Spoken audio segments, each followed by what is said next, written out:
నమస్కారం అండి అందరికీ. నా పేరు శశికిరణ్. నేను ఆస్ట్రేలియాలోని సిడ్నీ నగరంలో ఉంటుంటాను. నేను పిహెచ్డీ చేశాను, కానీ జాబ్ లేకపోవడం వల్ల చాలా ఇబ్బందులు పడ్డాను.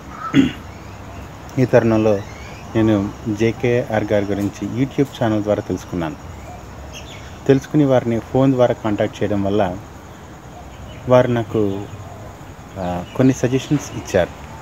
దాని ప్రకారం నడుచుకోవడం వల్ల నాకు జాబ్ దొరికింది. ఆ జాబ్ నిలబడుతుందని కూడా వారు చెప్పారు. నేను జేకేఆర్ గారిని పూర్తిగా విశ్వసిస్తున్నాను. వారు చెప్పిన మాటల్లో చాలా సత్యం ఉంది. ఓం నమ శివాయ, శ్రీమాత్రే నమః. ఇలాంటి అతిథికి కనుక మీరు భోజనం పెట్టినట్లయితే మీకు ఎలాంటి అద్భుత ఫలితాలు వస్తాయో మీకు తెలుసా? సహజంగా మనం ఎంతోమందికి అన్నదానాలు చేస్తూ ఉంటాం, అలాగే వచ్చిన వారికి భోజనాలు పెడుతూ ఉంటాం. కానీ ఇలాంటి వ్యక్తికి మీరు భోజనం పెడితే మీకు ఫలితం ఎలా ఉంటుందంటే, మీరు ఏది కోరుకుంటారో అది ఆ భగవంతుడు ఇస్తాడు అని మన పెద్దలు చెప్తూ ఉన్నాయి. మరి ఎలాంటి అతిథికి పెట్టాలి మనం అనంటే, సహజంగా మన బంధువులో, మనకు తెలిసిన వారో, మన మిత్రుడో, మన ఇరుగు పొరుగు వారో వాళ్ళకి భోజనం పెట్టి మనం అతిథికి భోజనం పెట్టినట్లుగా భావన చెయ్యరాదు.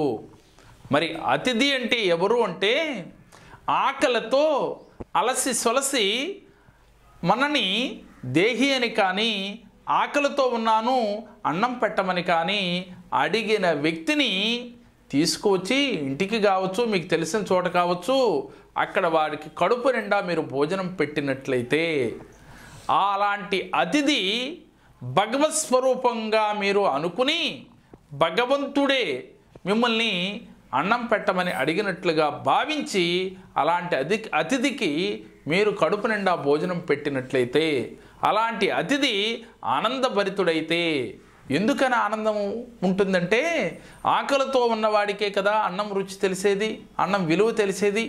కాబట్టి ఎప్పుడైతే అతను ఆకలితో ఉన్నాడో, మీరు అతని కడుపు నిండా మీరు అన్నం పెట్టారో, అతని ఆత్మ మిమ్మల్ని దీవిస్తుంది అని మన పెద్దలు చెప్తూ ఉన్నారు. అందుకని భగవంతుడే మన ఆత్మే పరమాత్మ అని మనం చెప్పుకుంటాం కదా. కాబట్టి అలాంటి అతిథికి మీరు భోజనం పెట్టి చూడండి. మీకు అవకాశం ఉన్న మేర అలాంటి వారు కనుక మీకు ఎప్పుడైనా మీ జీవితంలో అలాంటి పరిస్థితులు వచ్చినప్పుడు అలాంటి అతిథికి మాత్రం భోజనం పెట్టకుండా ఉండొద్దు. అలాంటి అవకాశాన్ని మిస్ చేసుకోవద్దు. మీరు రోజు అన్నదానాలు చేసినా, రోజు మన చుట్టాలకి పక్కవారికి భోజనాలు పెట్టినా సరే మీకు ఫలితం ఉన్నప్పటికీ కూడా ఇలాంటి అతిథికి పెడితే మాత్రం మీరు ఏ సంకల్పాలు అయితే మీ మనసులో ఉన్నాయో ఆ సంకల్పాలు ఆ భగవంతుడు నెరవేరుస్తాడు అని చెప్తున్నారు. మీ కోరిన కోరికలు ఆ భగవంతుడు తీర్చుతాడు అని చెప్తున్నారు. కాబట్టి ఇలాంటి అవకాశాన్ని ఎవరు మిస్ కావద్దు. అవకాశం వస్తే మీరు ఆ క్రియని ఆచరించండి. మంచి ఫలితాలు తప్పకుండా పొందుతారు. మీరందరూ ఆనందంగా ఉండాలి.